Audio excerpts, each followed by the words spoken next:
لیکن آج ہمارے اس ماحول میں ہم نے ولی کا معیار ہی چینج کر دیا. ہم نے سمجھ لیا کہ جس کے ہاتھ پر کوئی کرامات ہو جائے وہ بہت بڑا ولی ہے. حالانکہ یہ بات سمجھنی چاہیے کہ اللہ کا ولی ہونے کے لیے اور اولیاء اللہ میں شامل ہونے کے لیے کرامت کا ہونا کوئی یقینی ہے ہی نہیں اور اس کے لیے کوئی شرط ہے ہی نہیں. اللہ اگر چاہے تو کسی اپنے محبوب بندے سے ساری زندگی میں کوئی کرامت ظاہر نہ کرے.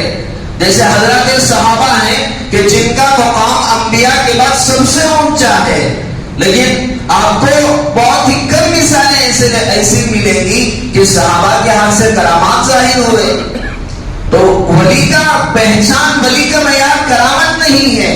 اور جب بھی کوئی چیز خلاف عادت پیش آ جائے، جیسے اللہ کے رسول صلی اللہ علیہ وسلم کے ساتھ پیش آئی، اللہ کے رسول صلی اللہ علیہ وسلم کے اشارے سے چاند کے 2 ٹکڑے ہو گئے اور اللہ کے رسول صلی اللہ علیہ وسلم کی وجہ سے عصر کا وقت دوبارہ لوٹ کر آیا. ایسے بے شمار معجزات اللہ کے رسول صلی اللہ علیہ وسلم سے ظاہر ہوئے اور پچھلے انبیاء سے بھی ظاہر ہوئے. حضرت صالح علیہ السلام کے لیے اللہ تعالیٰ نے ایک پہاڑ سے ایک گابن اونٹنی کو پیدا فرمایا. ایک تو پہاڑ سے اونٹنی کا آنا اور ساتھ میں ایسی اونٹنی جو پیٹ سے ہے، جس کے پیٹ میں بچہ ہے، ایسی اونٹنی کو اللہ نے پیدا فرمایا. حضرت موسیٰ کے لیے اللہ تعالیٰ نے سمندر میں راستے آسان کیے. حضرت ابراہیم کے لیے آگ کو ٹھنڈا کر دیا. یہ سارے معجزات تھے. اگر کوئی بھی چیز انسان کی عادت کے خلاف ظاہر ہو، جیسے پانی کی صفت ڈبونا ہے، پانی ڈبو نہیں رہا ہے، آگ کی صفت جلانا ہے، جل نہیں رہا ہے، اور اسی طرح اور بھی جتنے چاقو کی صفت ہے کاٹنا ہے، حضرت ابراہیم نے حضرت اسماعیل پر چلائی تو چلی نہیں.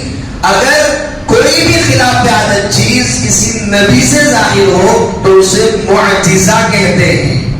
اگر وہی چیز کسی اللہ کے ولی سے ظاہر ہو، اس کے لیے شرط کیا رکھی؟ الذین آمنوا، ایمان ہو اور ساتھ میں تقوی ہو، اللہ کا ڈر ہو.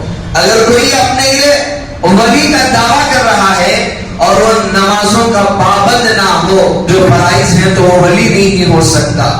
اور اگر کوئی ولی کا دعویٰ کر رہا ہے اور غیر محرموں کے ساتھ اس کا اٹھنا بیٹھنا ہے اور وہ حرام کاری میں مبتلا ہے اور سود کے لین دین میں اگر وہ ملوث ہے تو ولی ہو نہیں سکتا.